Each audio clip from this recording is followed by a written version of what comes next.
Hey everyone, and welcome live, Facebook Live actually, here at Gail Borden Library. I am Dominique, coming to you today here at our main location, and what we have going on here on the second floor is a new traveling exhibit.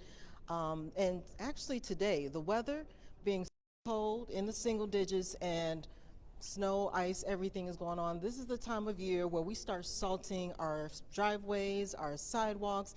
Me and my husband are very guilty. We may do like maybe 5 different handfuls all over the place, but this exhibit is very resourceful for our community because it teaches us that, you know, more is actually isn't better.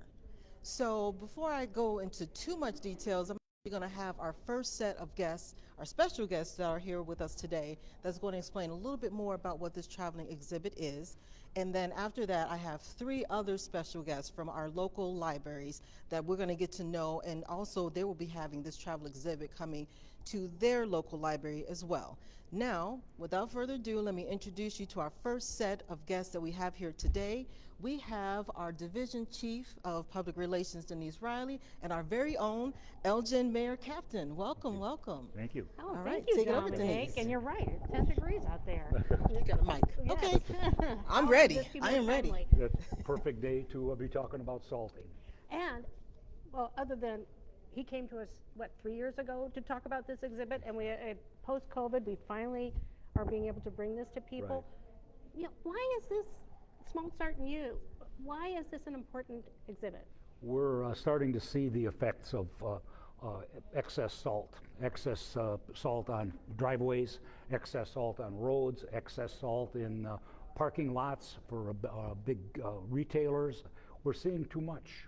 And my time goes back, I did a research paper when I was a chemist at the Water Reclamation District. And one of the tests And this is before you were the mayor. This was long before that. Okay. And one of the tests was for chlorides. And I looked at the historical data on the Fox River. And the chloride test is basically the same. It's one of the few tests that has not changed a lot in 100 years. So looking back at the data and looking at the Fox River, if you look at a graph, you'll see it, the chloride levels just keep going straight up. And they're becoming problematic. They're becoming problematic because we're seeing chlorides show up in surface waters, in private wells. We're seeing it increase, as I said, into the Fox River. And it's becoming an issue for us for a number of reasons. It does harm the wildlife. It harms our drinking water supply. I'm the chairman of the Northwest Water Planning Alliance, and our goal is to protect water supplies and make sure that there's enough water for our region to move into the future and be sustainable. It's becoming a threat. And we started this because our group felt that this was something that everybody can do. And it's one of those things that, you know, we always hear things about, we want you to do more. We want you to put more into this. This is the opposite. We want you to do less. Use less salt. And it saves you money, it saves your driveway, it saves your grass. There are issues here that, you know, we're going to see a lot of exhibits if you get a chance to come down and take a look at the impact on the environment and what salt means to everybody. Yeah. Let's go over here. We're going to, Jennifer All right. Hammer from the Conservation Foundation is going to be with us as well. And Jennifer Hammer, tell us a little bit about yourself and your organization. Sure, I work for the Conservation Foundation, and we've been working on land preservation and healthy, clean water for over 50 years now.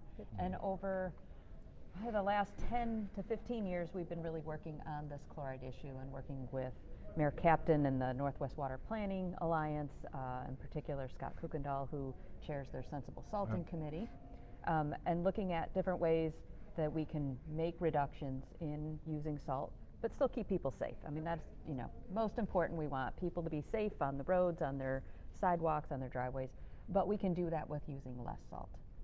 And several years ago, we really realized that there were lots of people working on this issue, and we needed a way to bring us all together so we can make a bigger impact. And so that was where the Salt Smart Collaborative came about, and really to be a clearinghouse for information and training materials and education and outreach materials. So we were really excited when Scott asked us to be a part of putting this exhibit together. Yeah, and we're really happy that you brought it to libraries. We're going to meet some of these other library staff members from our partner libraries, and we see so many people. We are a trusted entity. We try and make sure that our information is always accurate. So we thank the mayor for thinking of us as a partner in developing this, and we're just happy to bring this information. More isn't better. I know we have a little clips we're going to show about, there is a great little funny video that you can see when you visit this exhibit and online.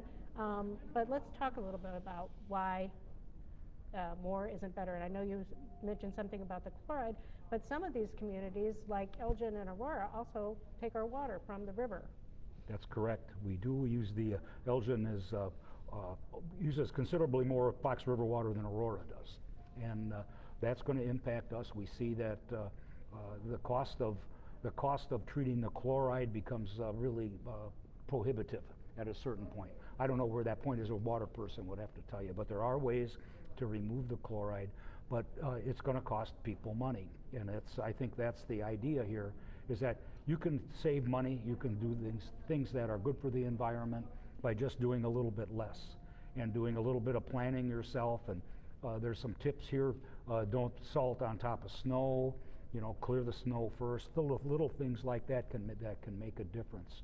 And we start thinking about a longer term, how does it impact our environment, and how does it impact the plants and the animals that are living in the Fox River. And those are things that we're going to have to address, and it may come 10, 20 years from now, but the time to start is now. And it's about educating people, and I say it's always a good thing being a mayor. It's always good to educate before you legislate and to create a law. That's not something that we want to do. And there's been talk about doing restrictions for applications on parking lots, and would be difficult to follow up on. But there are technologies that municipalities now use that have made our salt use drop, and I think that's pretty important. And so municipalities lead the way. We chose the Gail Borden Library and the library groups that are here because they're going to be the front line of getting this information out. And my thought was, when I talked to Denise and Gail Borden, I would love the young people to get involved with this, to go home, because they are going to be like a barnacle on their father, and watch them to make sure that not much salt going out there. And if you give them a little cup like that, they may be the regulator at their home. So I think that was the thought when we started this, that let the young people get involved here and become part of this education process. Oh, thank you, thank you. And in a broader sense, when we talked, and there's a ton of information at the website, I'm sure we're going to share this at the end, but all the waterways are impacted. I think the way, and Jennifer, you were talking about that, as well as the mayor, it's specific, Elgin taking its water out of the Fox River, but talk about it in a broader sense for northern Illinois. Yeah, pretty much in all of our suburban, urban areas, anywhere where your road density, you have lots of roads, there's a lot of salt going into our waterways. And also the way water gets to our waterways. So we have our storm sewer systems, and so snow and ice is really part of our stormwater system. When it melts, it goes down the drain. There is no treatment to anything that goes down the drain. It just goes straight out to our local waterway. And it, so whether it goes to your detention basin first, salt causes problems there with vegetation and aquatic life. And then as it gets down to our streams, it causes problems. And like the mayor said, it impacts drinking water sources that are from surface water, but we're also seeing, particularly in Kane and McHenry County, where there's a lot of dependence on groundwater for drinking water, and we also have very porous soils, that salt is moving through the soil and getting into our groundwater wells, which once it's there is, other than the very expensive ways of removing it, once salt is in the water, it's very expensive and hard to remove. So really our best bet is, how do we make that reduction on the front end? And again, we want to keep people safe, but putting more down is not going to make the ice melt faster. Or like on a day like today when it's really cold, regular road salt doesn't work very well. So it will melt, it just might take 3 days to melt at this temperature versus the hour or two that we want it to work in. And so there's other products that have some other types of chlorides in it.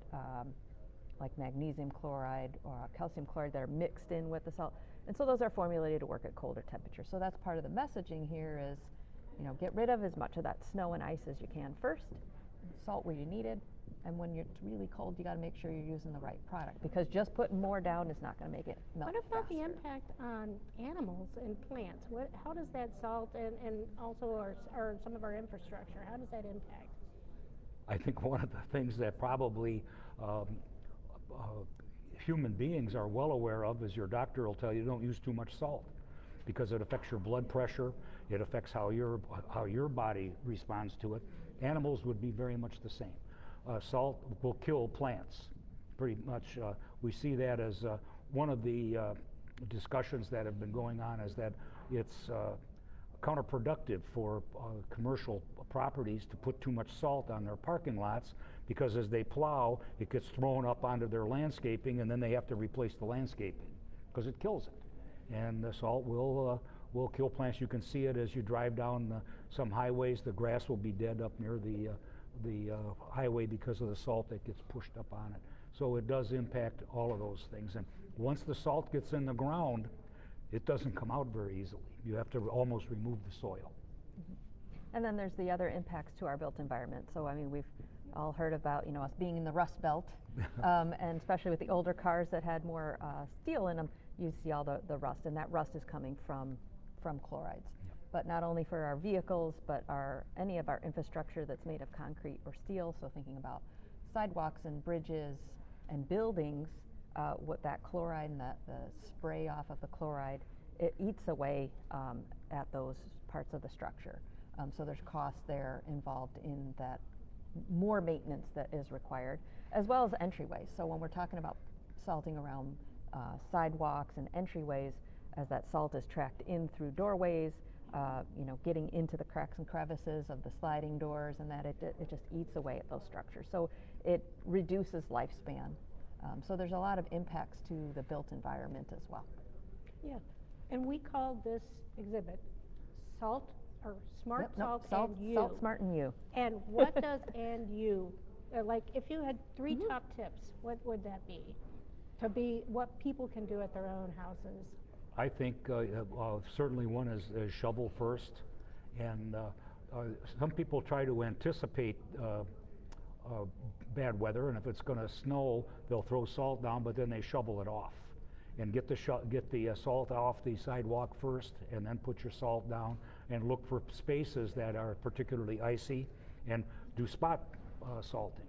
There are you're going to be giving away a cup down here. Let me hand There these we go. out. Let's All all have a cup right now. Okay, and this is about as much as it takes to do a piece of driveway, 500 square feet of driveway. Doesn't take a whole lot, and it enough to break the ice up. And certainly you want to do it where people are walking, and if they come into the entryway of the house.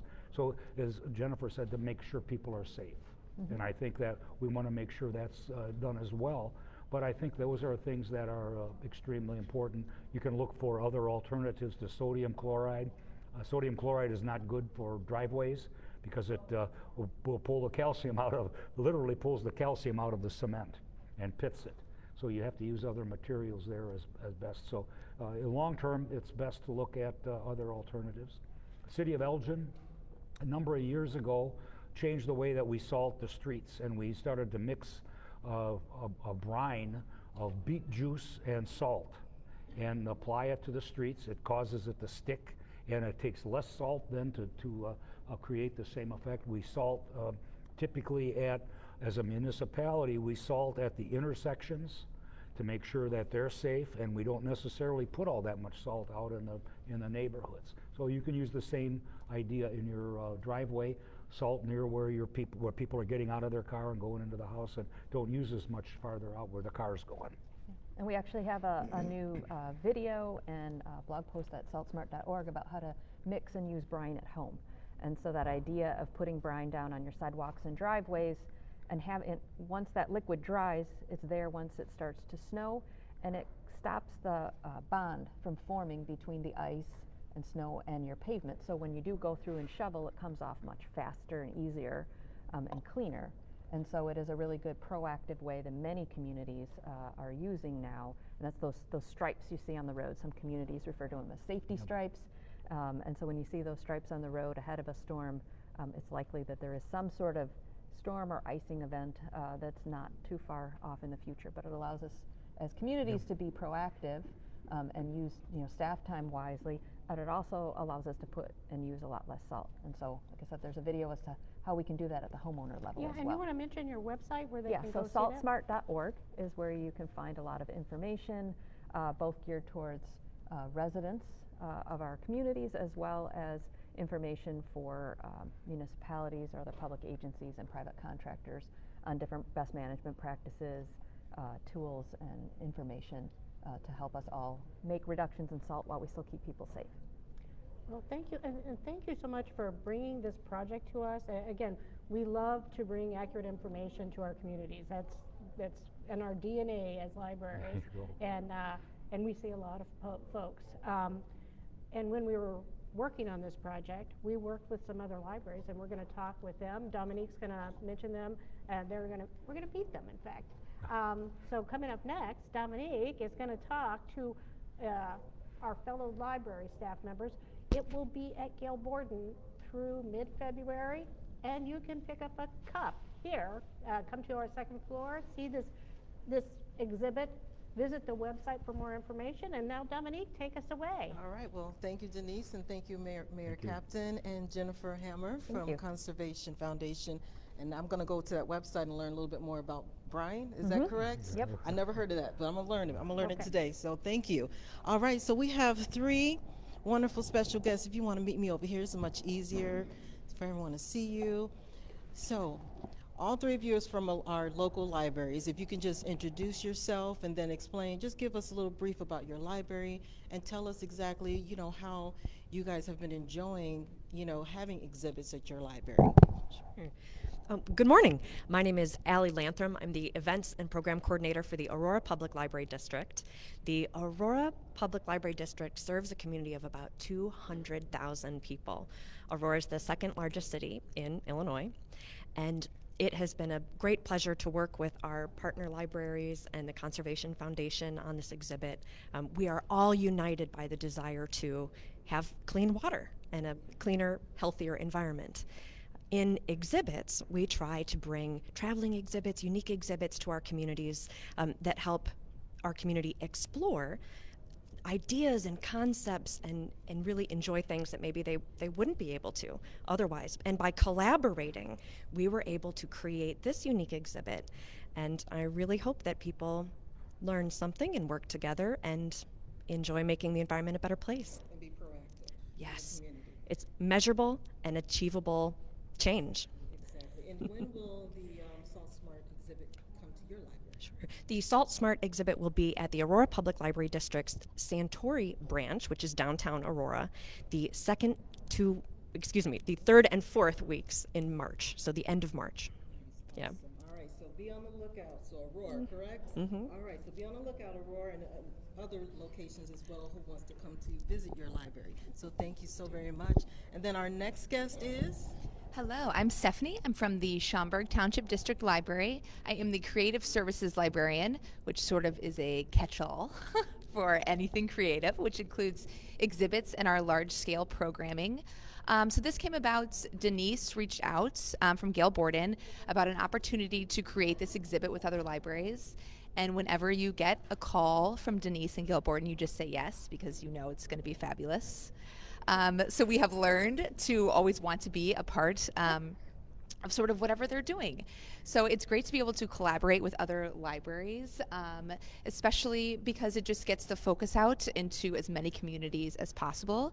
At Schaumburg, we see between 1,000 and 1,500 visitors a day. So we can expect to have this at our library halfway through February until the beginning of March. Fingers crossed it'll be sunny and we won't need it. And everyone will be like, salting what? I don't think that's going to happen, but it would be great. Right? Exactly. And the free cups that we're giving away also I think is a really added bonus. It's just a tangible way for people to understand how much salt that they really need to use. Yeah. Exactly. Well, Thank you so very much, Stephanie. And then our next guest here, introduce yourself and same question. My name is Val Devine, and I am from the Joliet Public Library. When Denise called from Gail Borden, I never understood how impactful this was going to be, and I was making a joke earlier that I've become like the salt warden in my neighborhood. And when I walk around, I'm like, "What are you doing? There's too much salt here," and I'm trying to kick it and get it to go further down the road. Our library just finished a over $10 million renovation. So this is kind of our rebirth, and getting traveling exhibits is going to be one of those things that we're very excited about. We are going to be working with the City of Joliet because they've just been on I think it's maybe about a 3-year journey with their aquifer and where they're getting their water from. So we will have the exhibit in November of 23, so November of this year, preparing ourselves for the winter. And again, maybe it'll be nice and we won't need it. But we are going to be working with them because our messages tie so uniquely together. Our library, because we were under renovation, kind of had a little bit of a lag in people attending, but we had a 49% increase from 21 to 22. So we're very excited, and even if a fraction of the folks that come to our library take a small message away, we're all going to be better off for it. So thank you so much for including us. We thank all of you for partnering with us because, I mean, going back and forth and sharing knowledge and resources actually expands, you know, helping and making an impact to all of our communities, just not our own city. It's good to be impactful to all as well, right? Because we're all in it together, correct?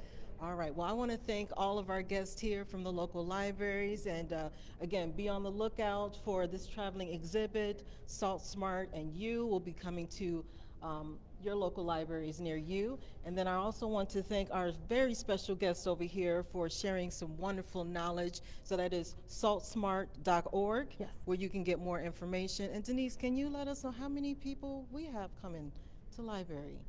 We have actually hit one day this year. We've had 3,000 people, over 3,000 people in one day. We are not at our pre-pandemic levels, but we do see about, I think, like 1,500 a day. 1,500, So it's what libraries can do in communities for providing accurate information cannot be overstated.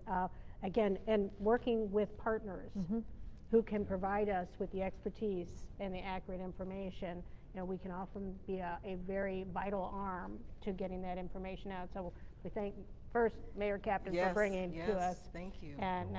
And that was quite a while ago, and we're happy it finally came to fruition, and it's going to go, I believe the plan is, to many, many libraries. There might actually be a second one that might be moving among municipalities as well. Yeah, so after it goes to Joliet next year, if anybody out there would like to see it come to their library, if they reach out to us, because the exhibit's going to come to the Conservation Foundation. We'll have it available to borrow out to other libraries or municipal centers.